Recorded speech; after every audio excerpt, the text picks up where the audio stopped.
Hey, Husker fans, welcome back to the Husker Big Red YouTube channel. I'm Chris Peterson of Husker Big Red, as always, and joining me is my co host, Danny Gillette of thegreatcornholio.org. And since we've last seen you folks, well, Nebraska does have a new head coach officially now. Matt Rhule's been announced 8 years, $72 million is the talk. I'm sure, those all the details, but it's a lot of money for Matt Rhule. Luke Fickle's now at Wisconsin. We've got some new assistant coaches on staff, so a lot to cover here. But what are you kind of focused on this Monday morning, Danny, the day of Matt Rhule's official announcement and press conference?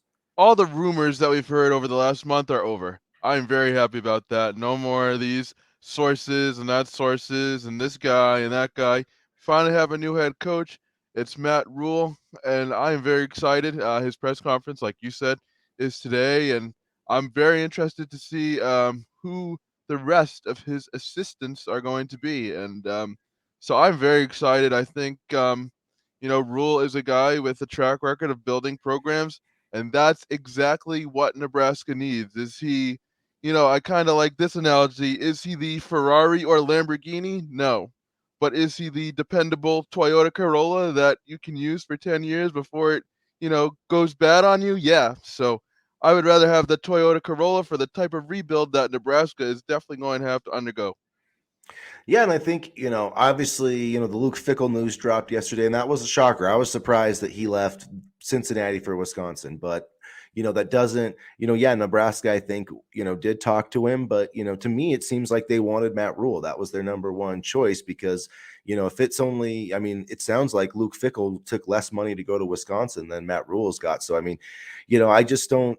And Luke Fickle's never shown that he can build a program from the bottom up. Cincinnati was in a good spot when he took it over. So, I mean, that's not saying he's not going to do a great job at Wisconsin, but man, that's a messy situation. And, Jim Leonard now, I can't see him going back there to be the defensive coordinator at Wisconsin. So maybe he's on the list of, DC candidates for Matt Rhule. They did Jim Leonard kind of dirty, but I understand the business side of it. But no, Husker Twitter was complaining, big trucker there, about Wisconsin getting Luke Fickle, and Wisconsin paid less for Fickle than we did for Rhule. Why didn't we get Fickle? Maybe he didn't want to come here and be part of that rebuild. This is going to be a very long process. We need to restock recruiting.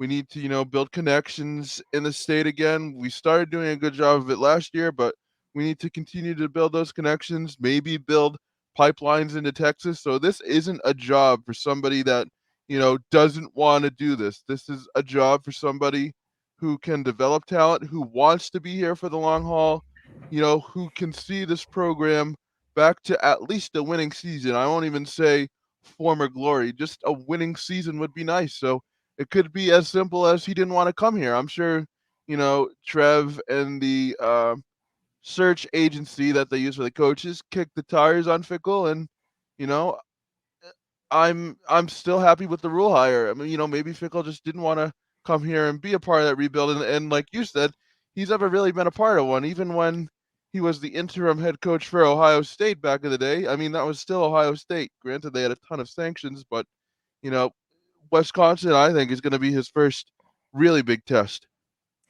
Yeah, and here's another thing too is that, at least I think a big factor is that Matt Rhule really seemed to view Nebraska as a destination job. He talked about how he revered, Nebraska growing up and watching this program, and I think that matters to Trev. And because you look at Luke Fickle, like Wisconsin's not the place he wants to end up. If Ohio State comes calling in 2 years, guess what? Wisconsin's looking for another head coach. That's just the bottom line.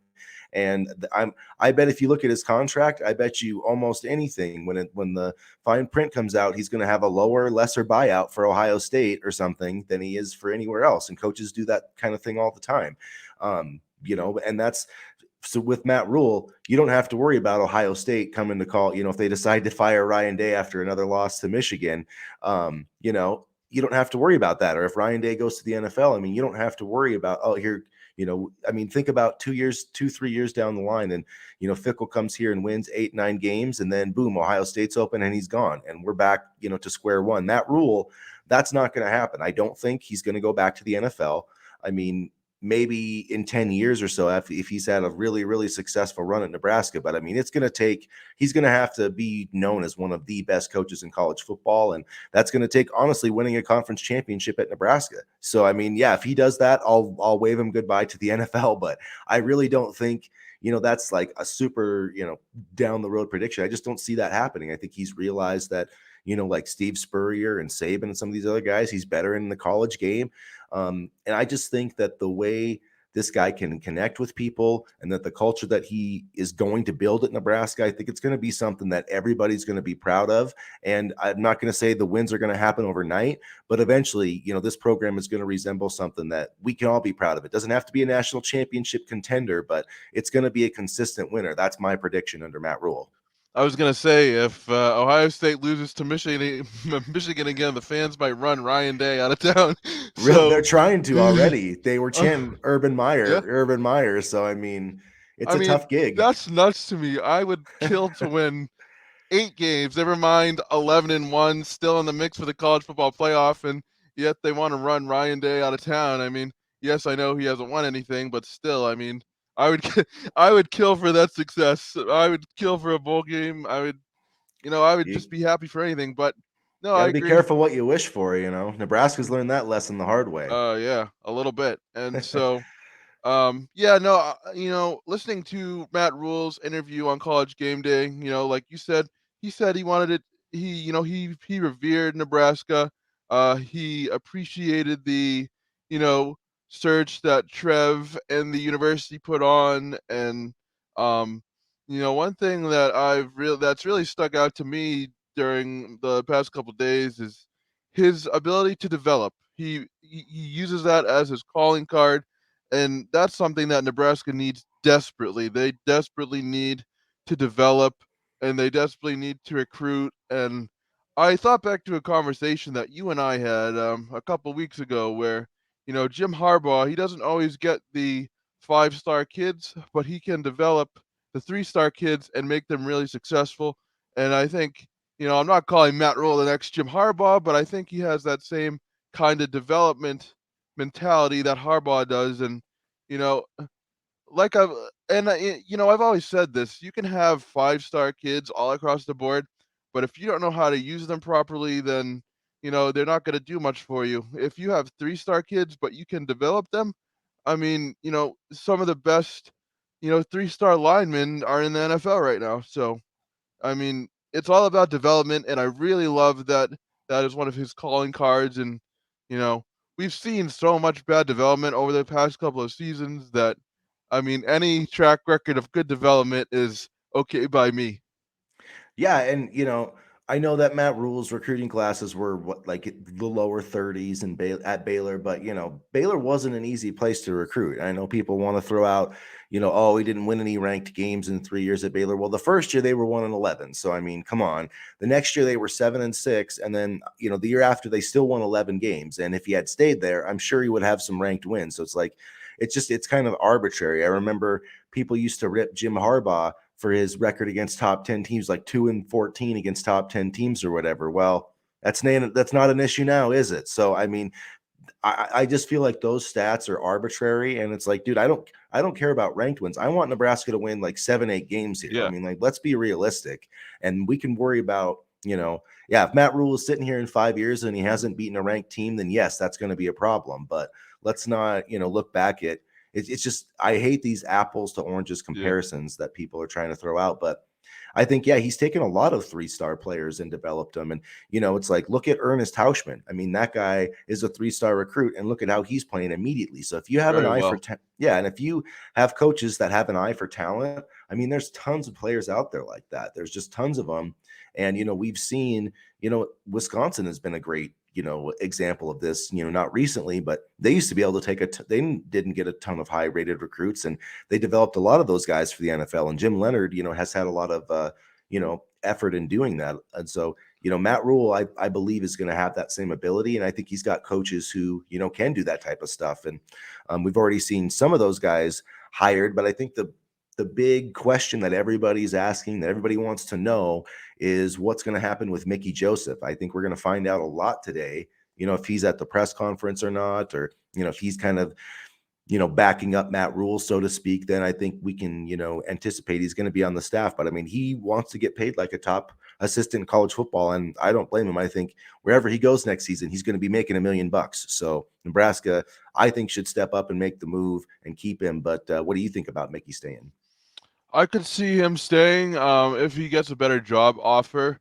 I could see him going. I know that's a very, well, no duh type of answer, but, you know, and this is through no fault of his own. I mean, sure, some of it is, but if he had a better record during, his interim stint, I think we may see more jobs come calling. Right now, I don't think, he would leave maybe down the road in a year or so. Because like you mentioned the other day, he isn't getting any younger. So um I think he'll stay for this year at least, but time will tell. And if he leaves, that's awesome. I'm happy for him. He did a really good job of, like you always say, trying to make chicken salad out of chicken shit. So I have nothing but respect and thanks for Mickey Joseph and whatever he decides to do. Yeah, definitely. I think, we all owe him a thanks and a debt of gratitude for, the way he held the season together. And it wasn't always great. He didn't win enough games as many as he wanted to, but he kept Nebraska in a lot of games. So, He at least beat he Iowa. yeah, and he beat Iowa, and we'll never, be able to thank him enough for that to get the Mm. Heroes Trophy, back in Lincoln. But yeah, it's going to be interesting. I wonder, if Willie Fritz goes to Georgia Tech from Tulane. I wonder if Tulane would consider Mickey Joseph to be, I've always thought one of those Louisiana schools like the FBS, Louisiana Lafayette, or all these. There's a few different ones, Louisiana That'd be a good Monroe. spot for him, I think, Tulane, yeah. Yeah, I mean, you're in New Orleans. I mean, think about, he flipped Arnold Barnes. I'm sure he could get him back to Tulane. I'm sure he could get some of those other guys there. They're fresh off, they're playing in the American Conference Championship game this weekend. Well, of course, that's crazy. I just realized that now, but he's probably going to be named Georgia Tech head coach when his team's playing for a championship. That's just, I don't know. There's something that doesn't sit right for me in that situation. Well, didn't Brian Kelly leave before his team played in their bowl game? Although I guess that's not the same kinda Yeah. I mean, comparison, but bowl games, I saw somebody that was talking about this and said, "What's the difference between a bowl game and a conference championship?" And to me, there's such a massive difference. I mean, that's what you're playing for is a conference championship. That's a real championship. Like the May whatever bowl game, those are basically made up. I mean, outside of yeah, the there's a Rose Bowl or, outside of the few major games, but even those anymore. I mean, the Rose Bowl basically is like a JV game at this point. It's as hard as it is for me to say that. but even still, there's a big difference between, like, the Condom Bowl and the Big Ten championship Right. game, so, I Yeah. mean so but yeah, no, I mean, I'm very interested to see, and if Mickey goes, be prepared to lose some kids, and Yep. that's if that's what they choose to do, then so be it. I mean, I trust this staff to be able to build, and yes, some of the losses may really sting, but quite honestly, the way we've recruited four-star kids, and we've recruited highly touted prospects, and we have 3 and 4 wins to show for it. So honestly, I would trust the way that Rule and his staff recruits because there's just not enough good evidence to warrant being stressed out about four-star recruits. Like if we were winning and we lost four-star recruits, then yeah, that would be a huge issue. But we've had four-star recruits and we haven't been able to develop them. So I'd rather have three-star kids who we could develop and win with than four-star recruits that we've had in the past that we've just completely whiffed on. Yeah, and Matt Rule's already, got some offers out there, Yes. yesterday, and so I mean, he's going to hit the ground running. I really think so. I think the interesting thing with his staff is that some of these guys are still in the NFL. I think that he's going to want to try to bring in, and so I mean, yeah, I don't think you have to have your entire staff put together, but you need to have some idea and be able to tell guys, what scheme you're going to run and whatever. But it's going to be really interesting. The name everybody's really excited about is Elijah Robinson from Texas A&M. He's Yeah. Basically, he's the highest paid D line coach in the country. He was 24/7 Sports top ranked recruiter for assistant coaches in the 2022 class. I mean, he was a huge part of signing that number one class, the best class in 24/7 Sports history of the composite rankings. But it's going to take a lot of money, and he's going to be highly sought after. And I think Texas A&M is obviously going to try to keep him too. So, I mean, honestly, for me, I don't think I think Nebraska's going to have to offer him co-DC, co-defensive coordinator and D-line coach, and they're going to have to pay him probably like $1.5 million. And I know people like this. If Matt Rhule, this is going to really tell the tale. Not only Matt Rhule's contract, but what this salary pool is, because Scott Frost was like 5 million or something, and that's not going to cut it because Mickey deserves $1 million. You're thinking about, both your coordinators are going to get in the millions of dollars. Probably, Robinson. I mean, you could be looking at having upwards of like 4 coaches making over $1 million. That's what I hope, at least. That's the kind of staff this program needs. If that doesn't happen, then it's like, why are you dishing out 72 million to Matt Rhule? So I'm hoping that he'll get those resources. But that to get Robinson, I think you're going to have to give him some type of promotion. That doesn't mean that he has to necessarily call plays, but everybody wants that co-DC type of title. Even the guy from Georgia that we've been talking about, he's not, I don't believe he's calling their plays, but he is their inside linebacker coach / co-DC. So I think that's a way that they could get Robinson to Nebraska. That would be great. I would love that. And he, like you said, he's a good recruiter. And if we lose Mickey, good recruiters are going to be they're already necessary on the staff, but filling that void is going to be important. And his Texas ties, maybe we can really make some headway into the state of Texas again. So, I mean, one of the names that I was really kind of looking over this morning for offensive coordinator was Marcus Satterfeld.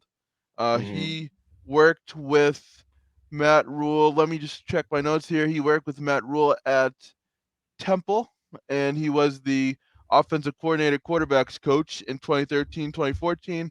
And then in 2015, he was the offensive coordinator, but he also worked with the running backs. He was the Baylor tight ends coach from 2018 to 2019. And, he also worked with Rhule um, with the Carolina Panthers. So right now, I think South Carolina, if my memory serves me right, they've had some pretty high offensive games this season. Didn't they just beat a ranked team, or am I making that up? They actually have beat 2 in a row. They beat Tennessee last week or 2 weeks ago, I guess, and then last week they went to Clemson and beat Clemson. So they've got two top 10, basically 2 weeks in a row. They beat top 10 teams. Yeah, so they are really, they've been some of the games that have been tougher than others. They lost to Florida earlier this month, and they beat Texas A&M in October. So they do have some signature wins, and I would be interested to see how he would pan out. But I think any offense that scores 62 points on the seventh ranked team in the country, I want him here. I don't care. So I'll be interested to see if that's a name. I mean, that certainly lines up well considering he's worked with Rule at a lot of places. And uh, again, I think like you kind of mentioned, it's all going to come down to the money. But Satterfeld is a name that I would definitely like to see here. Yeah, it's I definitely think he would be right up there. I'm worried. I wonder if he would be, maybe a tough hire from South Carolina, but who knows? He's been, he does have the history with Rule, but again, it's going to have to be. He's making 900,000 right now, so he's going to have to get a big bump to come here. And the other name that I'm thinking about, well, there's a couple with offensive coordinator, and I think it wouldn't surprise me if it seems like Matt Rhule's been into the OC thing in the past, and so I think you could see that. Glenn Thomas is a name that he was the OC at Baylor. I believe he was with Matt Rhule at Temple. He's been at Arizona State, and now obviously they've got a new head coach, so he's free right now. So I think that he would be a smart hire. He's coached quarterbacks before. He's called plays, so it wouldn't surprise me if he was the offensive coordinator or the co-offensive coordinator. And then Jake Peets from the Los Angeles Rams. I mean, he's a guy that he is a former Husker. He has worked with Rule in the past, and I think that At he would be. Carolina, right?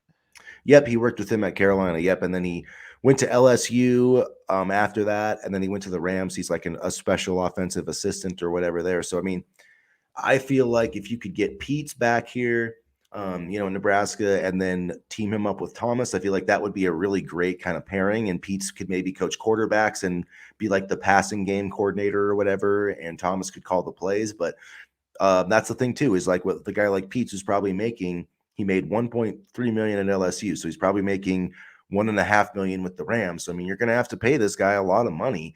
And I don't know if he would come here, without calling plays. So that's kind of the interesting thing. But if that's what you had to do, I mean, I would go out there and get him. I would love to get Pete's or Satterfeld though, and kind of get one of those young, bright offensive minds here. But having a guy like, and maybe Glenn Thomas could just coach quarterbacks. Maybe he would be, he's at that point in his career where he could coach the quarterbacks and Pete's could call the offense. Could be the same situation with Satterfield, because he's a guy with a quarterback background too. So I mean, if they could get him or Pete's to be the offensive coordinator and then maybe Thomas to coach quarterbacks, or the other way around. But I don't think it would be a bad thing to have your offensive coordinator and like another offensive coordinator type that both have that reputation of coaching quarterbacks, because we know that Nebraska has not developed quarterbacks well over the last decade, basically. And this isn't a name that I've really heard, but I'm just gonna throw it out there and see what you think. What do you think about Joe Brady? I know he's available right now, I believe. So, I mean, do you think that's a realistic possibility? I've thought about him. I haven't seen him thrown around, but it seems like there was the more stuff I've read, it seems like there was kind of some bad blood in Mm. that Rule fired him in the middle of the season last year. So I don't think that there's going to be a reunion there. I wouldn't blame him for not being a reunion. Granted, I don't think the mess in Carolina was Joe Brady's fault, and I just think the general manager was horrible. But anyway, um, yeah. So those are definitely interesting candidates. I think like you kind of hinted at, we're gonna have to pay up, but I'll be interested to see what happens, and I'll be interested to see kind of the contrast in development styles in comparison to what we've had, which quite frankly has sucked. So can't get much worse, honestly. Can't get much worse. So what about the defensive coordinator position? I mean, that's obviously, Bill Bush did a good job down the stretch, and it'll be interesting to see if he winds up on the staff. I don't think so, though. I think Rule is mostly going to clean house and just bring in, his own guys. But, who are some of your candidates for defensive coordinator? Honestly, the first guy I'd be calling is Jim Leonard. I'd be seeing what he's doing and if he wants to come here. I don't know if he would, but I mean, he is a great defensive mind, and I think that he can help us game plan against some of these running schemes, because that's what the Big Ten is. There's a difference between, and I think Bill Bush did a good job of this, and I hate to refer back to this, but the Eric Shenander days when we were playing more for the pass, I think Bill Bush did a better job of game planning for the run. So I would love to see Jim Leonard come, and then I think whoever Nebraska hires, it's going to need to be a guy who can recruit on that side of the football, just because I think there's going to be a lot of turnover and there is a lack of depth. So, I mean, I believe the defensive coordinator position is important, don't get me wrong, but I almost think that a coach who can recruit there is even more important, so we don't have this huge gap between depth and players that can actually play on the field. That's why I think Ernest Hausman was such a big, and welcome surprise, because he was one of the actual ones that panned out on the defensive side of the ball and is still here.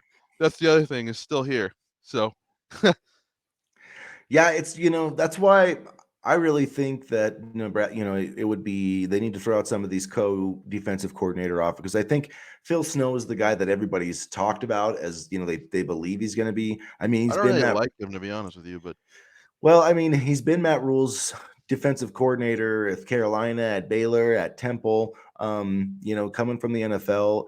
I mean, I feel like that. You know, he's a little older in years, but I feel like he knows schemes, and I like guys with NFL backgrounds. I mean, I really do because I think in the NFL it's important to disguise your schemes, right? Because if the quarterback knows what's coming, then you're dead in the water. And at least with Eric Shenander, the quarterback always knew what was coming. He didn't disguise anything, We knew what was and coming. yeah, Bush was better at that, and it wouldn't. I don't know. I would be shocked, I guess, if Bill Bush had a chance in there, but I just don't see. I have to think that Snow's going to make his way to Nebraska, Yeah. and that wouldn't surprise me. And I'm not saying he's probably not a dynamic recruiter, but if you look at, if you get Elijah Robinson, I don't think you need to worry about that so much. You know what I mean? Because some of these guys that come from the NFL, they aren't always the best recruiters or whatever. It's not like he's never been in the college game, so I think he would do fine there. And then another guy is, Jeff Collins.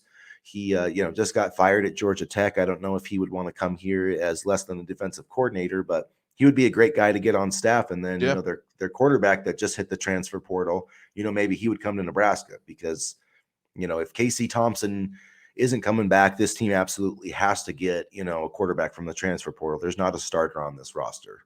No way. Yeah, Casey Thom whether or not Casey Thompson comes back is gonna be huge, and, that's an announcement that we're all gonna be eagerly awaiting for either way, but, there's just gonna be a lot of moving parts. Trey Palmer was one of them on Saturday, and quite honestly, I'm not surprised. I think, his stock is, pretty high right now, and especially with the way the game is played, an injury could set your stock back even further. So, I mean, he set the Nebraska single season yards record.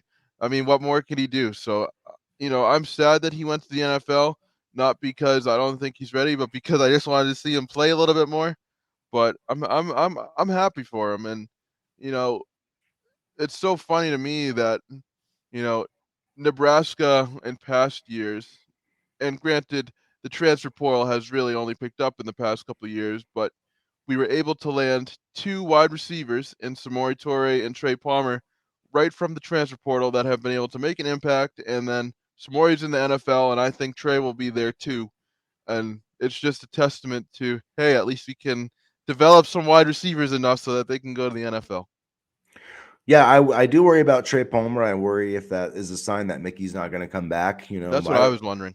I don't know if it would make a difference either way. That's probably reading too much into it, because he had 1,000-yard season, and so I mean he is like Yeah. 22. I mean he's played 4 years, so Yeah.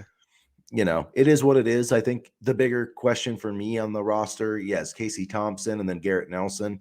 There's been talk of, whispers of him not just going to the NFL but transferring. I said that before the Iowa game. Wouldn't shock me if he transferred somewhere else and That would be a tried to. bummer.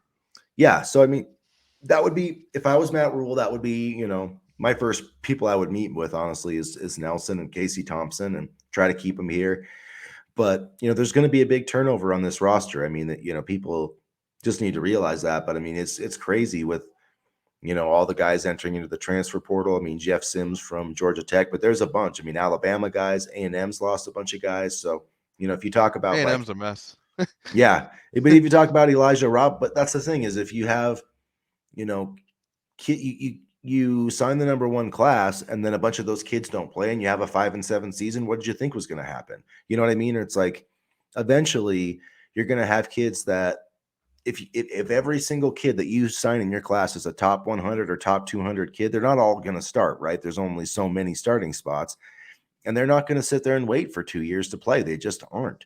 They know that there's NIL money out there. They could go to lesser program. You can go to. There's a lot of guys that are sitting on the bench for A&M and Alabama who could probably start at Nebraska and make 6-figure NIL deals doing it. So I I think it's going to wonder be the Wild West in a couple weeks. I wonder if Nebraska would pay for somebody like Nelson to come back, give him an NIL deal. That Absolutely, absolutely. that's what I would do. I mean, honestly, there are going to be names that are going to hit the transfer portal, and I know fans are going to freak out. And let's be honest, we're probably going to freak out too at first. But you can build a roster via the transfer portal these days, and it's a whole different ball game than what it was even 2 years ago. So I think, and again, I'll go back to this and I'll keep saying this point until I'm blue in the face. We went with 3-win seasons and 4-win seasons with so-called 4-star recruits. You can't get much lower than where we're at right now. So I would be willing to just see what, any new players coming in may have, and because the bar in terms of recent success is not very high right now. So No. I'm not exactly like, oh no, or that means we lose this guy, and now we won't go 4-8. We'll go, I don't know, 2-10. Like there's not enough room for me to gripe and say that this one player is going to really kind of, affect our seasons, because our seasons have been affected. Let's be honest, Yeah. we've sucked. So I don't like any player that hits the transfer portal. I wish them the best. I always do on Twitter. Don't tweet at the kids. That's the dumbest thing you can do. And I'm ready for a roster turnover, and I'm ready for more wins, because quite honestly, we can't get much lower than what we've been at over the past couple seasons. Yeah, and one thing that's crazy too is that, the I just don't know if college football, if you have to take forever to rebuild anymore. Because I mean, look at, going into this past weekend, I get LSU lost, but you look at the number before, take obviously Ohio State out of the mix going into this last weekend's rankings, but the number 4, the number 5, and the number 6 teams in the college football playoff rankings all had first year head coaches, and they all had losing seasons a year ago. Or LSU, I'm sorry, was 6-6. But TCU, losing season, get a new head coach, boom, in the play. I mean, I'm not saying at all that Nebraska's going to do that, but I don't think that You can this turn has around to quickly. be, Yep. yeah, it doesn't have to be I see no reason why Nebraska can't win a bowl. And frankly, I think a bowl game is the expectation next year. Like, you have to get this program to a bowl game. You're getting paid $9 million a year. All you have to do is win 2 more games than this year. I mean, and that, I just feel like it's not that difficult to do, to win 6 games. So if Matt Rhule is worth his salt as a coach, he'll have this team playing in a postseason game next year. That's my thought on it. It's interesting because Matt Rhule is actually the 3rd highest paid head coach in the conference. Ryan Day and Mel Tucker both make $9.5 million a year. And, you know, I think Day has earned his money. I'm not sure that Tucker has. I Might be don't think either robbery, of them. but I don't think either of them have, to be honest with you. I mean, granted, the expectations are a little bit bigger at Ohio State than, say, Michigan State, but I mean, at least Day has a track record of getting to the college football playoff. Yeah.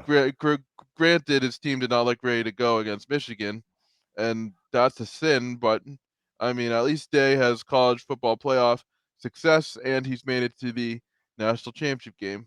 So I think it's just interesting. You see, like, Mel Tucker, Ryan Day, and then Matt Rhule. Like that's an Yeah. interesting company to be put in, and that's a And lot of expectation.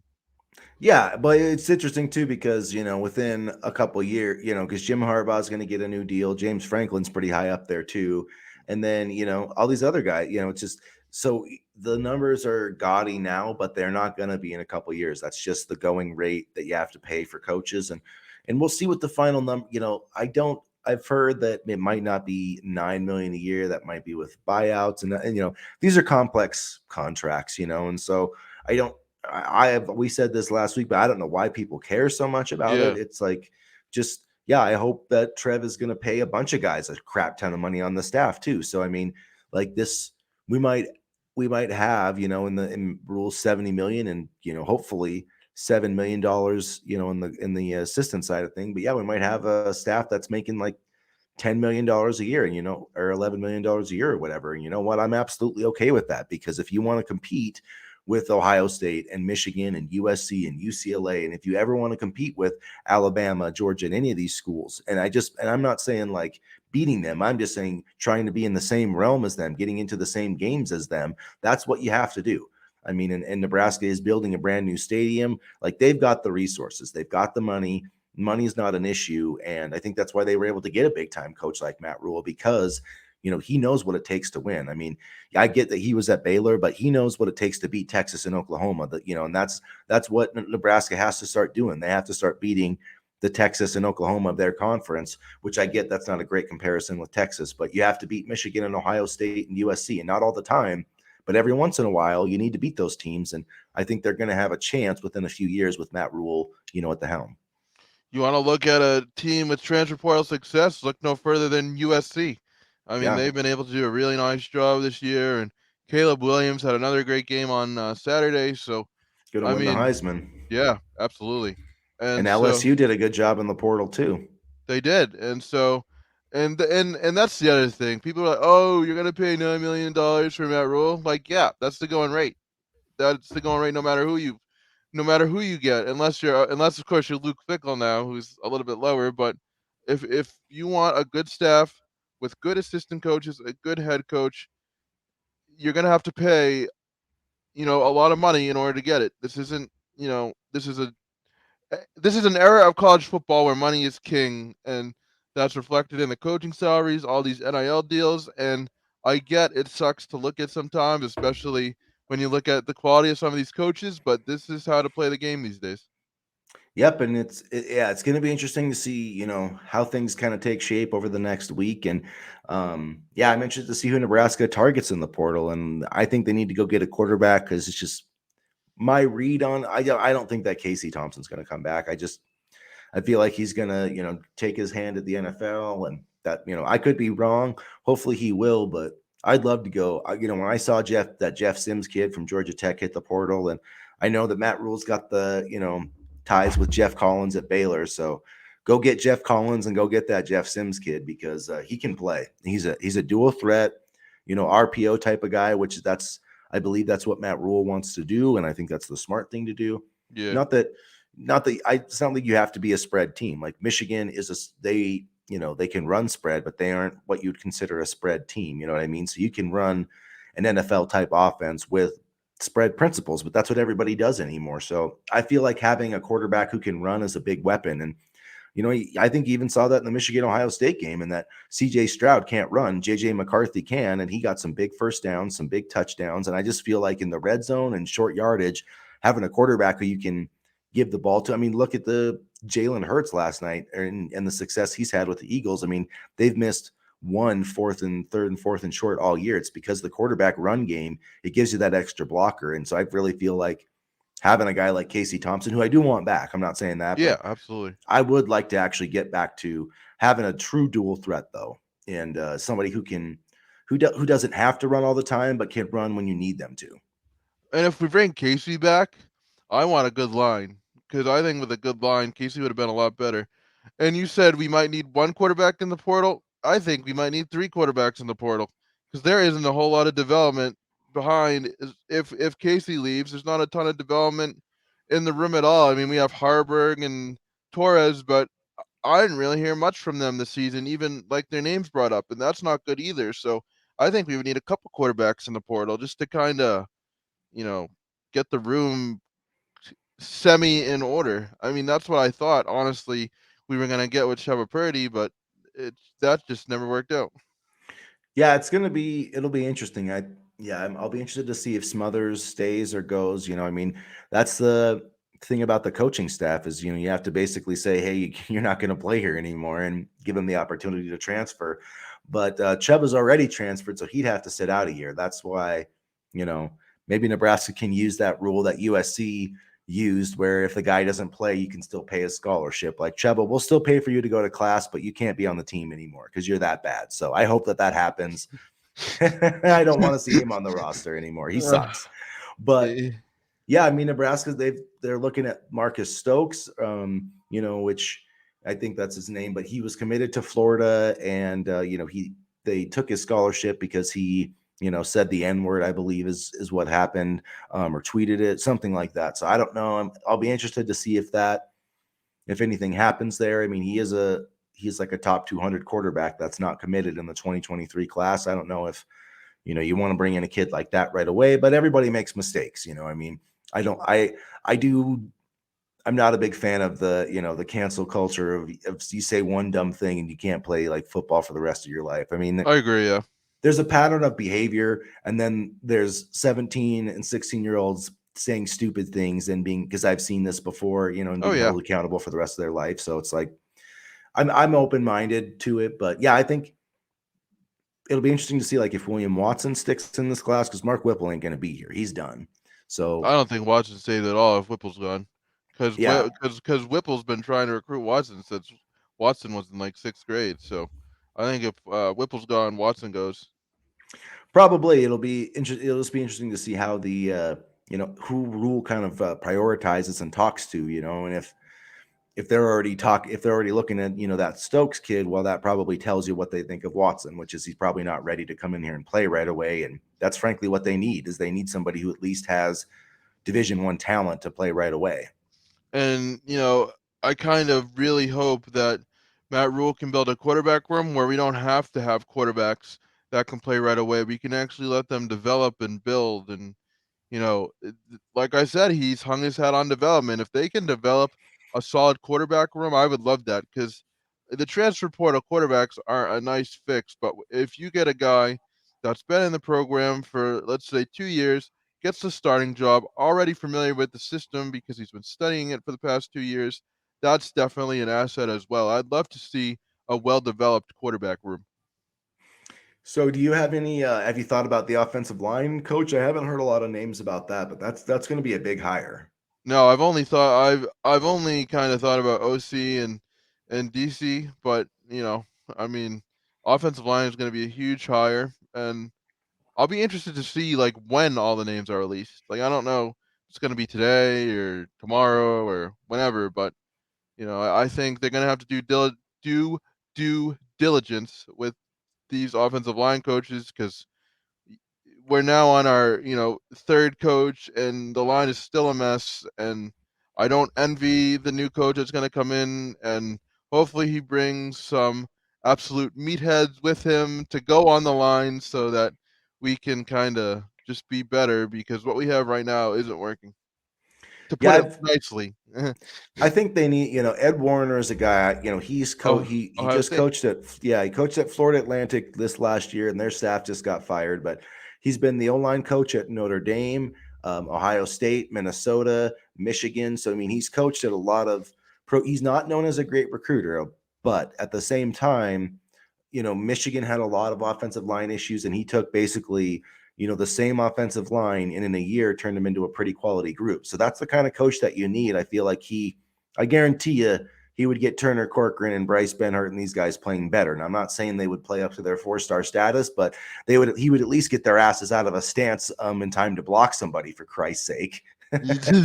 Yeah, I mean, for that position, I'm not looking for, if he can recruit, great, but I just want someone who is, sound as an actual coach, Yeah. teaches technique, teaches how to block, teaches how to get out of your stance, somebody who has the patience to work with this group, because boy, is he going to need it.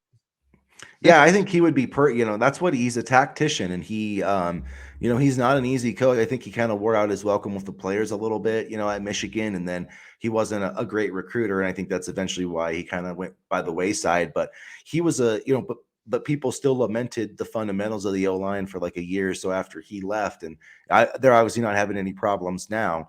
But that's probably because he was coaching the other coaches too. So I feel like he would just be a really solid hire, and I don't think he has any connections with Matt Rhule at all. But I would love to see him, at Michigan, or at least a coach like that.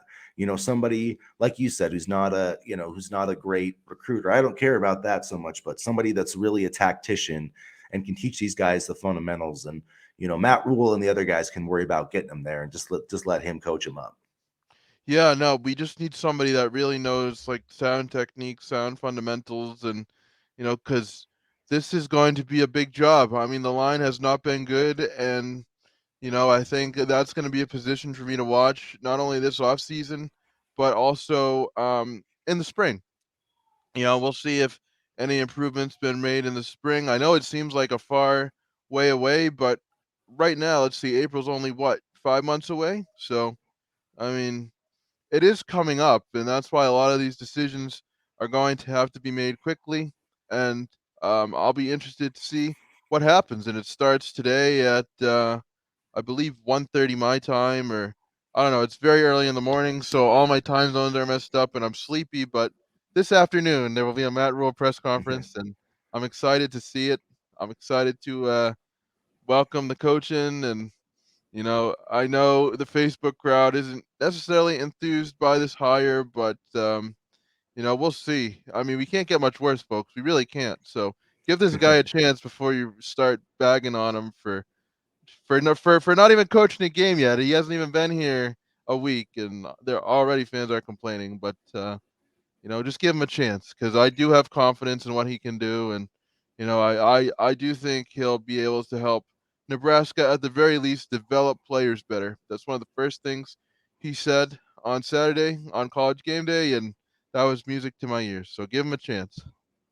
Yeah, it'll be, yeah, we've got I guess in our last thought here to wrap things up, we'll have to just get to the basketball team another day. But they did get a win over Florida State last night, which was good. But what are you hoping to see today from Matt Rule's press conference, or what are your thoughts or impressions, or what are you kind of hoping to see out of him today?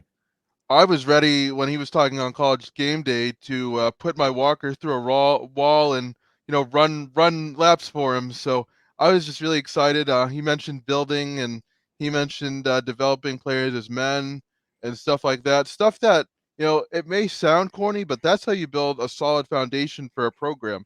And so I want to see kind of that speech again, and I just want him to sound. And this sounds kind of like simple but competent. Like I want to feel after watching the press conference like he has a clear direction, which I believe he will. And you know, do you think any assistant announcements, aka Mickey or anything like that, will be announced at this press conference, or do you think it's just going to be the Matt Rule show? Yeah, I don't think they're. I think we're going to get an indication about Mickey. I don't know if there's going to be an official announcement, but I feel like if Mickey's not there, because I know that they've met, or at least I don't know that, but that's what people have said. Um, I feel like if Mickey's not there, then that's gonna tell us a lot. That he's probably not going to be there going forward, and that could change too. Like we said, if Tulane he maybe wants to be on the staff, and then Tulane comes calling to be the head coach, obviously you got to take that opportunity. Mm. So but yeah, we'll be interested. I think we'll learn about Mickey Joseph. I think we'll learn a lot today. Whether I don't know if it's going to be official or not. Um, I do think that we're going to get a lot of these hires through the grapevine. I don't know that the official announcement from the staff probably, they'll probably announce them all together, and then it'll be like a 12. The Huskers.com will put out like a 12-page article with all the guys' biographical information, and Rule will have like 3-paragraph quotes about how they're all great. You know what I mean? Like schools Yeah, just do that type of stuff. So I don't think we'll have any official staff announcements, but I think we're going to know, by the end of the day, where Mickey stands, or at least have an idea based on him being there. And, yeah, I just think that, I'm just looking for, to build that culture, that championship culture, because I believe in that. I believe that culture matters. Like you want to talk about, the difference between Michigan and Ohio State. Well, I think Michigan's got a better culture. They've got a championship culture, and that Jim Harbaugh has built that. And I think that's what Nebraska needs. I feel like Matt Rhule can do that. And, I do feel like that culture, as long as you have talent, culture can win over talent, almost every day. Because it's one thing to have talent, but if you don't have the culture, it doesn't mean a damn thing. And I think we've learned that at Nebraska over the last 5 years, because Scott Frost didn't know how to build it, because he didn't care. He didn't care enough about this program to invest all of his time into it. And I think that shows a lot. And I don't think whatever Matt Rhule, he might fail, but he's not going to be missing meetings with recruits because he's drunk. He's not going to be playing golf. He's not going to be, missing meetings and crap like that. Like Scott Frost really disrespected this job. And it just makes me mad. And I know that for a fact that, Matt Rhule is not going to do that. So I think, hopefully that comes off today at the press conference. Matt Rhule also mentioned, having a family-like kind of team environment with the programs he's been in, and I love that. I love, because as a as a recruit, kids feel that they want to be loved as players and they want to have a close connection with the coaches and all of that, and a family program atmosphere, especially if everybody gets along, leads to success on the field. So I really loved that kind of family piece that he was talking about on Saturday, and I just want this to be a close group, tight knit group, and I am really excited about what he can bring to Nebraska, and it's exciting to kind of get a fresh start on everything again. Yeah, I'm super optimistic about the future of Nebraska. I think they got one of the best coaches, in this class, in this kind of hiring cycle. He turned down Auburn to come to Nebraska, and Auburn you can win a national championship at. Hmm. They've won it recently than Nebraska, so I think that says something. And I think I think the Huskers did a great job. I'm not going to say they hit a home run, but you know it's everything, every box that you want to check. I think Matt Rhule has them. So, hopefully this works out better than the last hire. But I think we'll wrap it up there. But we're thinking about doing another video tomorrow to have some thoughts on the Matt Rhule press conference, and there'll probably be more news coming out by then. So, check that out, and make sure, guys, that if you are enjoying this content, tell your other fellow Husker fans about it. Make sure you like our videos, get into the comment section. We always try to make sure we comment back and, let you know more of our thoughts on the Huskers, and subscribe to our channel so you don't miss any of our content. We're going to have a lot of stuff coming up in the next, Oh yeah. few weeks, the entire off season, basketball, well, maybe even some volleyball stuff with the NCAA tournament, but we're going to have a ton of stuff covering all these coaching moves and everything Nebraska football. So actual exciting news regarding the football program now, yeah, not just actual the exciting same news. weekly recaps. So always stay tuned for that, and we appreciate your support for sure. And me and Chris probably have some stuff up after the press conference, because I'll probably offer my reactions, and I'm excited. I'm excited. I'm excited. This is going to be a good off season. We always win the off season, so I'm Yeah. excited for another good one. And hopefully this offseason translates to actual wins. But yeah, and make sure you check out huskerbigred.com for all my stuff, greatcornholio.org for everything that Danny has to his unfiltered thoughts on the Huskers. And as always, folks, like we always say, go Big Red. Go Big Red.